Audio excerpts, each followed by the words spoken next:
6.4 ஐந்தாவது கணக்கு 66 மீட்டர் உயரமான அடுக்குமாடி குடியிருப்பின் உச்சியிலிருந்து ஒரு விளக்கு கம்பத்தின் உச்சி மற்றும் அடியின் ஏற்ற கோணம் மற்றும் இறக்க கோணம் முறையே 60 டிகிரி மற்றும் 30 டிகிரி எனில் ஃபர்ஸ்ட் ஒன் விளக்கு கம்பத்தின் உயரம், செகண்ட் ஒன் விளக்கு கம்பத்தின் உயரத்திற்கும் அடுக்குமாடி குடியிருப்பின் உயரத்திற்கும் இடையே உள்ள வித்தியாசம்.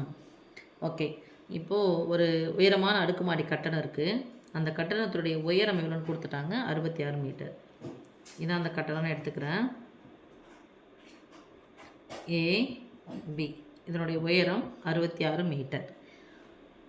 உச்சியிலிருந்து, உச்சி யார், பியிலிருந்து ஒரு விளக்கு கம்பத்தின் உச்சி மற்றும் அடியின் ஏற்ற கோணம். நான் திருப்பி சொன்னால் மற்றுக்கு முன்னாடி யார் இருக்காங்க, ஏற்ற கோணம். மற்றுமுக்கு முன்னாடி யார் இருக்கிறது, உச்சி. அப்போ உச்சியை ஏற்றி பார்க்குறாங்க கண்டிப்பாக. அப்போ அந்த அடுக்குமாடி குடியிருப்பை விட விளக்கு கம்பம் எப்படி இருக்குது, ஹைட்டாக இருக்குது. ஸோ ஏற்றி பார்க்குறாங்க. இங்கேருந்து இங்கே பார்க்குறாங்க. எவ்வளோ, எத்தனை டிகிரி, இந்த மற்றுமுக்கு முன்னாடியாக இருக்காங்க 60 டிகிரி. ஸோ 60 டிகிரி இங்கே குறிக்கணும்னா ஒரு கோணம் வேணும். இங்கே எங்கே மீட் பண்ணுற இடம் நான் எம்ன்னு வச்சுக்கிறேன். அடுக்குமாடி குடியிருப்பு ஏவின்னு எடுத்துக்கிறேன். விளக்கு கம்பத்தின் உயரம் சிடி எடுத்துக்கிறேன். இந்த ரெண்டுக்கும் ஈக்குவலாக மீட் ஆகிற புள்ளி வந்து எம்ன்னு வச்சுக்கிறேன். இது எத்தனை டிகிரின்னு சொல்லிட்டாங்க, 60 டிகிரி. மற்றும் அடியின் என்ன கோணம், இறக்க கோணம். மற்றுமுக்கு பின்னாடி அடி, இங்கே இறக்க கோணம். அப்போ அடியை, விளக்கு கம்பத்தின் அடி யார், சி. இந்த சியை இங்கே பார்க்குறாங்க. ஸோ பார்வை இங்கே ஸ்ட்ரைட்டாக போகணும், குனிஞ்சு பார்க்குறாங்க. இது எத்தனை டிகிரி, 30 டிகிரின்னு சொல்லிட்டாங்க. இப்போ இங்கே நம்ம இங்கே இது குறிச்சிக்கலாம். ஏன்னா ரெண்டுமே தரையில் தான் இருக்கும். இது 66னா இது 66. ஏன், இது செவ்வகம். செவ்வகத்தில் எதிரெதிர் பக்கங்கள் சமமாக இருக்கும். அப்போ இது 66 மீட்டர்னால் இதுவும் 66 மீட்டர். அவங்க ஃபஸ்ட் ஒன் என்ன கேட்குறாங்கன்னா, விளக்கு கம்பத்தின் உயரம். விளக்கு கம்பத்தின் உயரம் என்ன, சிடி கண்டுபிடிக்கணும். இப்போ சிடி கண்டுபிடிக்கணும் அப்படின்னு சொன்னால் ஒரே ஸ்ட்ரெயிட் லைனாக தான் நமக்கு இருக்குது. ஸோ ரெண்டு செங்கோண முக்கோணம் இதில் மீட் ஆகுது. இது ஒரு செங்கோண முக்கோணம், இங்கே ஒரு செங்கோண முக்கோணம். ஓகே, ஸோ ஃபஸ்ட்டு இந்த செங்கோண முக்கோணத்துக்கு நான் எனக்கு எதிர்பக்கம் தெரியும், அடுத்துள்ள பக்கம் எனக்கு தெரியாது. தனியாக போட்டு காமிச்சோம்னா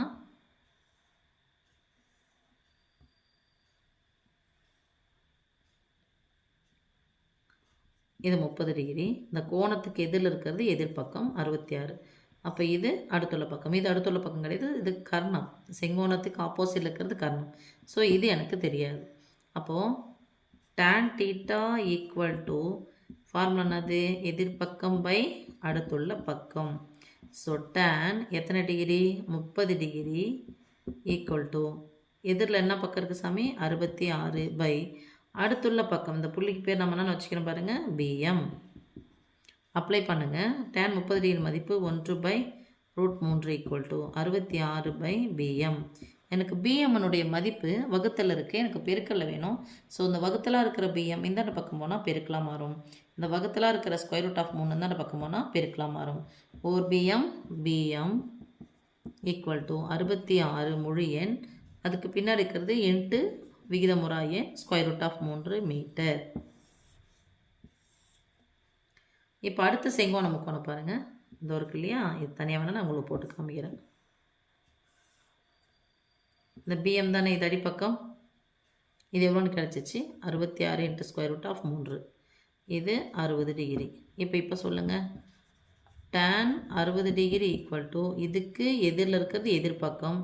எதிர்பக்கம் எனக்கு தெரியாது, அதான் நான் சொல்கிறோம் டிஎம் பை அடுத்துள்ள பக்கம் என்னது, 66 இன்ட்டு √3. tan 60 டிகிரி மதிப்பு √3 equal to DM by 66 into √3. எனக்கு டிஎம்னுடைய மதிப்பு பெருக்கல்ல தான் இருக்குது, நான் இங்கே வச்சுக்கிறேன். வகுத்தலாக இருக்கிற 66 இன்ட்டு √3 தான் பக்கம் வந்துச்சுன்னா பெருக்கலாம் மாறும். முழு எண் 66. √3ஐயும் √3ஐயும் பெருக்குனா வெறும் 3. √3ஐயும் பெருக்குனா √3 ஹோல் ஸ்கொயர். ஸ்கொயரும் ஸ்கொயர் கேன்சல். அப்போது √3ஐயும் √3ஐயும் பெருக்குனா வெறும் 3 ஈக்குவல் டு டிஎம். பெருக்கலாம். 3×18க்கு 8 மீதி 1, 3×18 1 19, 198 மீட்டர் ஈக்குவல் டு டிஎம். அப்போ கண்டுபிடிச்ச மதிப்பு எடுத்து இந்த படத்தில் நான் போட்டுக்கிட்டேன்னா 198 மீட்டர். இப்போ விளக்கு கம்பத்தின் உயரம், இதான விளக்கு கம்பம் நமக்கு. சிலேருந்து டி வரைக்கும். அப்போ இந்த போர்ஷனையும் இந்த போர்ஷனையும் நம்ம கூட்டிக்கிட்டோம்னா இதையும் சேர்த்தா தான் எனக்கு சிடி கிடைக்கும். ஸோ 198 கூட 66 சேர்த்தா எவ்வளோ வரும்? 198 66 200ரூபான்னு வச்சுக்கோங்க. 2 ரூபா கம்மியாக இருக்குது, அப்புறமா குறைச்சிக்கலாம். 200 கூட 60 ரூபா சேர்த்தா 260, 266. 2 குறைச்சிடுங்க அதிகமாக சேர்த்ததுக்கு. 266லேருந்து 2 குறைச்சா 264. ஸோ சிடி ஈக்குவல் டு இது ரெண்டையும் ஆட் பண்ணுறோம். அப்போ எவ்வளோ சமயம் வந்துச்சு? 4 மீதி 1 16 200.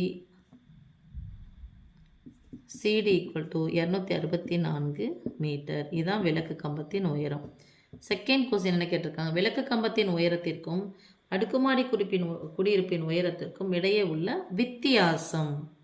அப்போ இடையே உள்ள வித்தியாசம்னா இது 66 மீட்டர். யார்? அடுக்குமாடி குடியிருப்பு. வித்தியாசம்னா அந்த வித்தியாசம்னா கழிக்க போகிறோம். எதுலேருந்து எடுக்கிறோம்? ஒட்டு மொத்தத்துலேருந்து 66 கழிக்க போகிறோம். அதுக்கு பதில் என்ன? நான் எவ்வளோ வித்தியாசமாக இருக்குது? 198. ஸோ 198 மீட்டர் எவ்வளோ வித்தியாசமாக இருக்குது? விளக்கு கம்பத்தின் உயரத்திற்கும் இதுக்கும்